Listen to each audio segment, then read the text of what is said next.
Welcome to Kristi's Cropping and Creating. I have not created a YouTube in quite a while. I've had several things go wrong between broken computers, construction, destruction, you name it. There's been lots going on. And as a matter of fact, you may hear some hammering. I'm not sure if the video will pick it up, but you may hear some hammering from time to time as I'm recording this now. But I decided that I just needed to just dive right back in. And I have some exciting things to share. You have possibly gotten one of these scrapbooking sketchbooks before. This one was from 2023 and it was 101 scrapbooking ideas and sketches. And there were three fast formulas at the back as well. And right now, for Creative Memories' 10th birthday, that's the 10th birthday of the relaunch of Creative Memories. We have, I'm going to show you on my screen here, 52 scrapbooking project recipes booklet. It's bound, just like this one is. And it also comes with a wonderful set of embellishments. Those embellishments will coordinate with our birthday collection. And oh my goodness, I forgot the name of our birthday collection. I don't think it's close by so that I can look at it right now. It might be called Birthday Bonanza. And it came out earlier this year. But if you want this, you need to go place an order ASAP. The books and the embellishments are available until noon Central Time on October 15th, but it's also while supplies last. And we don't want them to run out. We don't want you to miss out. So you just need to place a qualifying order, which is $100 or more in the US. And you can order from my website, which is, I'm pointing to it down here, creativememories.com/user/Kristi Bolin. Kristi's Kristi. Bolin is Bolin. And my email address, while I'm talking about it, and I'll hold this up closer. It's kristibolin@gmail.com. Again, that's KristiBolin. I'm happy that you joined today for Kristi's Cropping and Creating. And if you will, like and subscribe to my YouTube channel so that I can reach more people.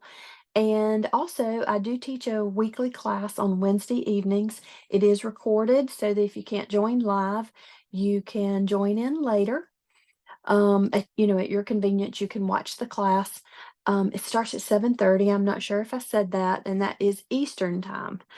So, what I want to show you today is, let me go ahead and flip down to just my desktop. If I can get it to go. Oh, that's the wrong. Let me take it off of this one first. Okay, so hopefully this is working correctly and you're only seeing um my desktop screen now. So, from the 101 scrapbooking ideas and sketches, I have two things that I wanted to show you really quickly. One is on page 91 of this sketchbook. There is this very simple, tried and true layout where you take squares and you cut them in half to make them into triangles to create this really cool page. And what I love about this is, first of all, how simple it is, but also with those triangles framing the page, it just makes the focus in on the pictures. Now, these pictures are 3 3/4 squares, but I'm going to show you today changing this layout ever so slightly by using two 4x4 photos and two 4x6 photos. The other thing is this allows you to do journaling and a title block, but I'm not going to actually add those in today. Um, and I've already gotten started on this layout. When I say that, what I did is I picked out my paper and I went ahead and cut my squares that are going to end up being my triangles. And I want to show you something that I realized earlier when I was getting ready to do this layout. When you have a directional paper and you're going to be making they're going to turn into triangles and they're going to go into the corners of the page. What you'll end up doing is cutting your triangles in two different directions. So one of them I'm going to cut this way with my angle going, maybe I should call this a backslash. And then this one would be a forward slash. And that's because you still want this top piece. If I cut it this way, it's going to go up here, and this bottom piece is going to go down here. And then the one that's going backwards, the backslash, is just the opposite. So if I cut them both going the same direction, then some of my pieces are going to end up being upside down. So that might be very obvious to those of you that see spatially better than I do. I'm not completely spatially blind, but I'm also not completely oops, I've got my scoring blade in. Sorry. But I also don't always see things exactly the way they need to be either. So just keep that in mind and remember that you will cut one going that way, the backslash way, and the other one is going to go the forward way, which means I'm loading it into my trimmer the opposite way so that it still cuts the opposite way. And when I'm cutting a triangle or something like that, I tend to start on my paper and scroll up and then back down, because if you try to roll from off of the paper onto it, you might curl up that corner. So this, look how simple that was. Super, super, super easy to do this. And now I'm just gonna put my adhesive on the back of this, throw these in the corner. I went to Boston back in August, and this is the Coastal Shore collection, and I'm planning to use this layout for some of the photos that we took while we were in Boston. We did a little whale watching excursion, and it was phenomenal because we saw tons of whales. And we also did some of the other historic things in that downtown area. I can't remember what they call it. Was it the Red Line, where you walk following the trail? I don't know. I don't know if it's the Red Line or not. Now I've already forgotten, but I do have it written down somewhere so that I wouldn't forget. So I'll just have to pull that together later. So I did not print my pictures. I really should have, because that's one thing that I want to start doing more of, is actually putting my pictures on the layout while I'm filming, while I'm teaching.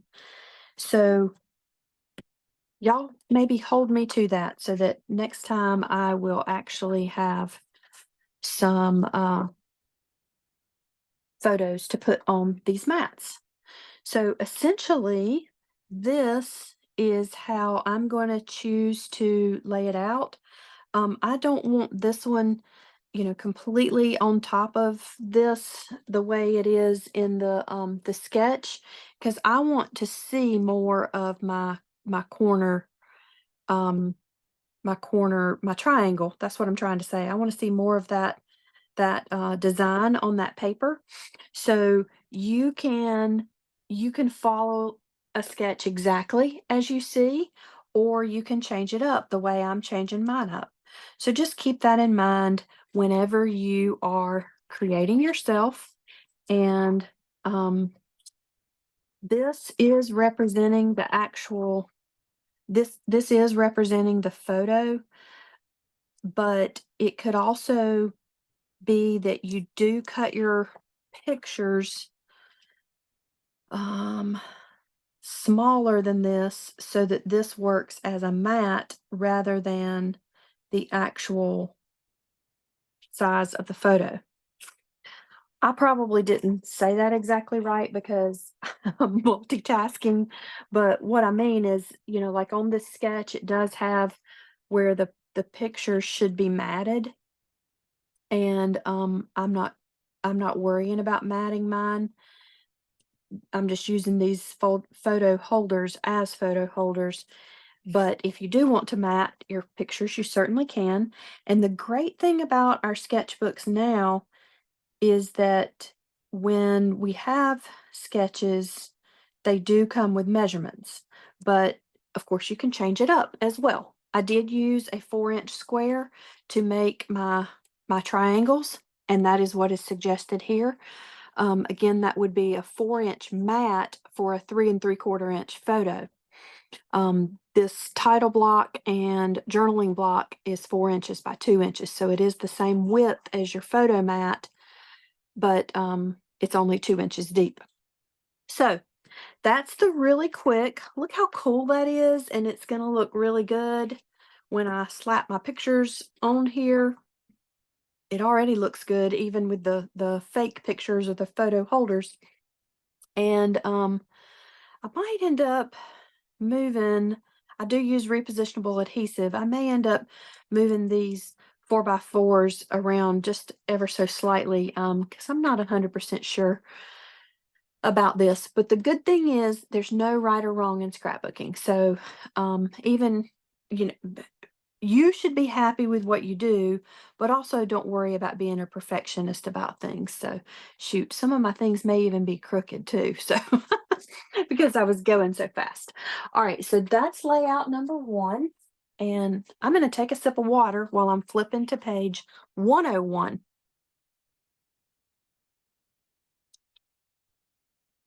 So, I thought this was neat that it was another example of taking squares and creating a different layout. So again, this is on page 101, and this particular sketchbook is organized so that you can see about how many pictures will go on the page. So this layout is created it's a double page layout and it's created for 6 photos. I do think you might could get more, but um, I wanted to show you this one because this uses a larger square. And then the neat thing about it is it's folding up the inside corner of that square. And then you've got some embellishments, you've got some title blocks and things that are over here. And I didn't prepare all of that stuff, but I am going to show you another thing about the sample here. As you can see, they used a punch and they punched around the inside edges of these squares to give it even a little bit more decoration. They did still fold up the corner because you can tell that the paper here is the reverse side of this. And the embellishment on this inside edge is just a really simple trim strip, which is what I've actually got ready to use over here. And then a more fancy embellishment over here on the edge. And so since it is October and it's close to Halloween, I thought I would pull out some Boo-Yah papers. And this is a really fun collection that is currently available. And our spider web punch is also available right now. It's a border punch, and it can also be used as a frame. And I'm not actually going to be punching because I pre-punched ahead of time. I wanted this video to be as quick as possible. So for this one, the thing I wanted to show you about the squares, actually there's a couple of things. And let me start by telling you that on the sketch, it says that the square is a 6 by 6. but it also says that that background paper, which in this case is my green paper or my orange here, is 6 by 12. So it can't be 6 by 6 and still have a frame around it, and then it's also not connecting to the one that's down below. So either this is a misprint, uh, um, or it doesn't have to be a misprint. It could just be that it was a suggestion for it to be 6 by 6, but I liked that frame around, so I cut my squares at 5.5 inches instead of 6. So I wanted to point that out. And you are going to want the back of your paper to be a color that you like. You're going to want it to be a design that you like. And if it is directional on the other side, when you flip it up, you don't want your um what's the word I'm looking for? The design, the the things that make up the design on the back, you don't want that to be upside down. So you got to keep those things in mind when you're creating. And then with the other squares, I told you that you got to cut some this way and some this way to get them in the right thing, in the right orientation. Well, for this one, I do have to put my score line along the bottom edge of the one that's going to go up here, and it's got to go on the top edge of the one that's going to go down below. So now you know why I had my scoring blade in my trimmer earlier. Let me switch back to my scoring. And I did a little experiment because it doesn't tell you where I should put the score line to fold up, because I think that's probably just a personal preference. But at first I had this tip of my triangle, but well, before I go there, I am using the 45-degree angle line that's on my trimmer. And at first I had the tip of the paper completely even over here on the edge. So that would be like you're scoring it at like 1 3/4. Well, I felt like when I did that, it was too shallow of a score.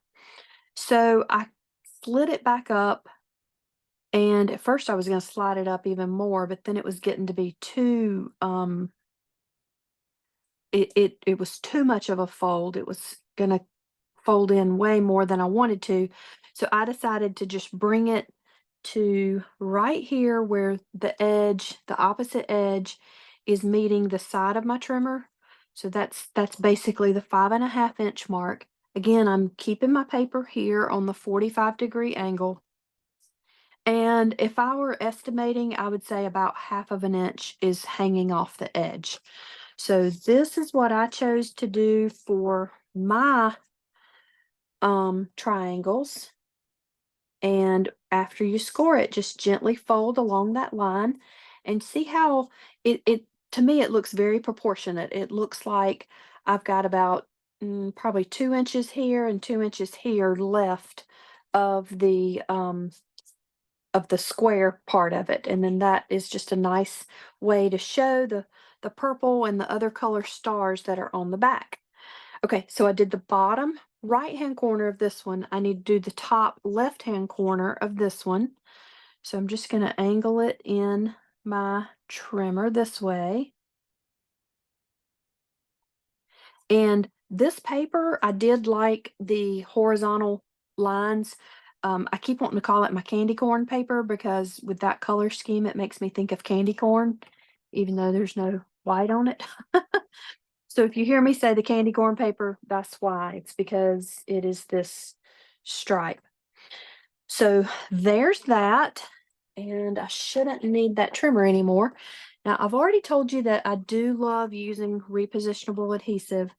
And on these pieces that I want to just be really strong to start with, I'm just going to put me some regular tape runner refill adhesive. I don't know why I said refill, but regular tape runner pieces, and stick this down. Repo, in my opinion, does hold strong enough, and it is a permanent adhesive, but it's like maybe it's not quite as strong right when you put it down, which is why it is repositionable and does allow you to straighten something that has gone on crooked or whatever. So that's why you might see me using two different tape runners. This one is the regular, and if you see the green in the case here, that's because that's the repo. All right, so these are going to go up here like this, and I will use repo on the back of these to put them down. And over here, I just left about 1/4 of an inch. So I came in from the edge about 1/4 of an inch, and I came down from the top about 1/4 of an inch. I'm trying to get my paper centered on my 13-inch mat. I love, love, love the the 13-inch mat, and I love having two of them when I'm doing a double page layout for that very reason, because I can easily measure both of them at the same time. I can see where things are going. And all of these things, the Coastal Shore collection paper that I used with that first square layout, this Boo-Yah paper that I'm using with this one, all of this is available on my website, creativememories.com/user/Kristi Bolin. And so is the 12-inch trimmer. However, the ones that are available are our original ones, the white with this blue, the blue moving parts. This was a birthday edition a couple of years ago, and I really liked it, but I should probably go back to using the white one so that I don't confuse y'all when you go to try to buy. All right, my spider web, I'm sure it could face in or it could face out, but I decided earlier that I wanted to do it facing out, and that way, if by chance I need to put part of a photo or an entire photo on this part of the square, even though the recipe doesn't call for that or the sketch doesn't call for that, I could if I wanted to, and then I wouldn't be covering up too much of my spider web. So basically, I was leaving this space such that I could put a photo if I wanted to. Let me tell you this real quick too. This is one sheet of the orange plaid paper. This is one sheet of the green star paper. And I cut each of them in half. So they were each 6 by 6. And then I welded them together with a scrap piece here on the back. I almost used my welding piece on the front. I did still put a little trim strip here just to cover that seam, but I've never done that. I've never welded on the front of a design, and I couldn't decide if I was going to like how that was going to look because obviously this little trim piece is 1/4 of an inch. This piece is 1 inch wide, and I just wasn't sure that I wanted such a wide piece. I felt like this trim strip was probably a better idea for the design of the layout. So, two different layouts using triangles in two different ways. And I know I'm not throwing my pictures or my even my mats on here, but just look at how you can take the same concept, putting the squares or triangles in the corners, and it can look completely different. And obviously, it looks really different since this is the Coastal Shore collection and this is the Boo-Yah collection. But it's just some really fun, quick ways to create ideas from the previous scrapbooking and ideas sketches. I do have a couple of these, by the way. If anybody wants one, you need to email me and I could direct ship it to you. They're $20 And I think I have 3 of these still. So this is 101 scrapbooking ideas and sketches.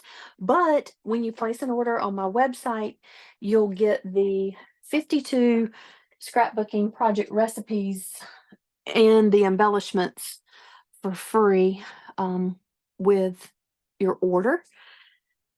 Oh, I think the only other thing that I was going to show you, since I did not place photo mats on here, um, it does allow for two 3.5 by 5 photos per side, plus a 3 1/4 square or 3 1/4 by 3 3/4 rectangle. And actually, this doesn't say 3.5 by 5, it says 3 3/4 by 5. So it would be taking your 4 by 6 print and trimming it down a little bit on the length and um, actually a little bit on the width, and then an inch on the length. So, but like I said too, I really do think you can get another photo. Let me find a 4-inch square.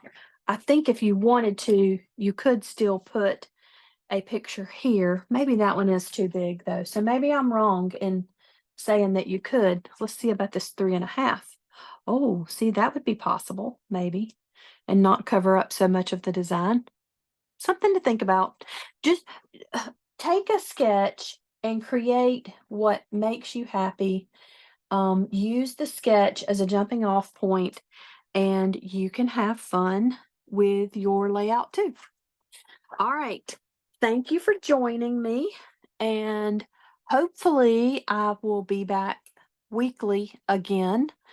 Um, we'll have to see. We'll have to see if I can figure out a better way to take the time to record and all that. But I hope that I will be able to have a video weekly, and I hope that you will subscribe and watch, even though I ramble. All right, y'all take care, and I will see you next time.